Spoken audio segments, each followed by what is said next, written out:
ما ينفعش نكون في سنة 2025 وأنت ما تعرفش تقيس ضغطك صح إزاي لحد دلوقتي. أصل الموضوع مش جهاز وسماعة وشوية أصوات وخلاص، وحتى لو بتقيس بجهاز ديجيتال لازم تبقى عارف ال10 نقط اللي هكلمك عنهم دلوقتي دول عشان القياس يكون دقيق. بسم الله والصلاة والسلام على أشرف خلق الله. عايز أقول لك على 10 نقط مهمين لازم تاخد بالك منهم وأنت بتقيس الضغط عشان تطلع قراية نقدر نعتمد عليها. رقم واحد، لازم تكون قاعد لمدة 5 دقايق على الأقل.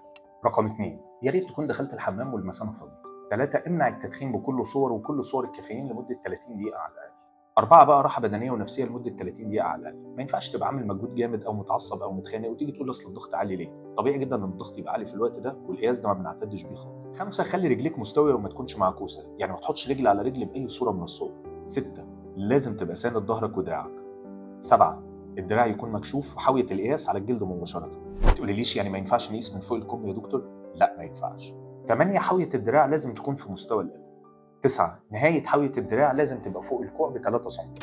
آخر حاجة بقى، بناخد متوسط قرايتين أو أكتر في أوقات مختلفة. وبكده بقى نقدر نعتمد على القياس ونقول أنت فعلا محتاج دواء ضغط ولا مش محتاج.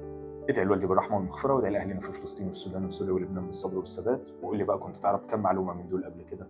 دمتم بصحة.